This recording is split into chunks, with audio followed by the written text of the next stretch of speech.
Microfilaments. Hello friends, today's topic is microfilaments. So this is also called as actin filaments, are polymers of the protein actin that are part of cell's cytoskeleton. They are long chains of G-actin formed into two parallel polymers twisted around each other into a helical orientation with a diameter between 6 and 8 nm. Common to all eukaryotic cells, these filaments are primarily structural in function and are very important component of the cytoskeleton along with microtubules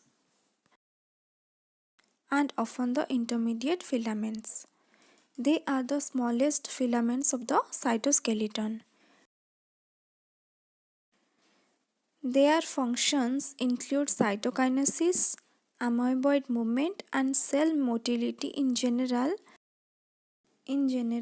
changes in cell shape, endocytosis, exocytosis, cell contractility and mechanical stability. Structure of microfilaments. Microfilaments are primarily composed of polymers of actin, but in cells are modified by and interact with numerous other proteins. When actin is first produced by the cell, it appears in a globular form. But in microfilaments, however, they appear as are intertwined in a helix, creating a filamentous form of the protein, that is F-actin. They are thus composed of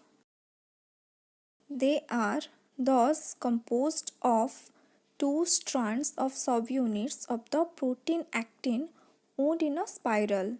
Specifically, the actin subunits that come together to form a microfilament called globular actin. And once they are joined together, they are called filamentous actin F-actin. They are usually about 7 nm in diameter, making them in thinnest filaments of the cytoskeleton. The polymers of these linear filaments are flexible but still strong, resisting crossing and buckling while providing support to the cell. Like microtubules, microfilaments are polar. Their positively charged or plus is barbed and their negatively charged minus end is pointed. Polarization occurs due to the molecular binding pattern of the molecules that make up to the microfilament. Also, like microtubules, the plus end grows faster than the minus end. Overall, they have a tough, flexible framework that helps the cell in the movement. Microfilaments are typically nucleated at the plasma membrane. Therefore, the periphery, that is edges of a cell, generally contains the highest concentration of the microfilaments. A number of external factors and a group of special proteins influence microfilament characteristics, however, enable them to make rapid changes if needed. Even if the filaments must be completely disassembled in one region of the cell and reassembled somewhere else. When finding directly beneath the plasma membrane, microfilaments are considered part of the cell cortex, which regulates the shape and the movement of the cell's surface. Formation or self-assembly of microfilaments. A microfilament begins to form when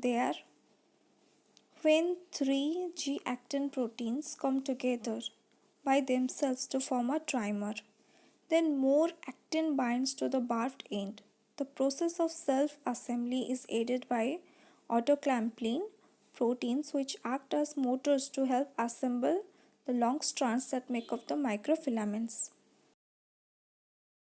two long strands of actin arrange in a spiral in order to form a microfilament.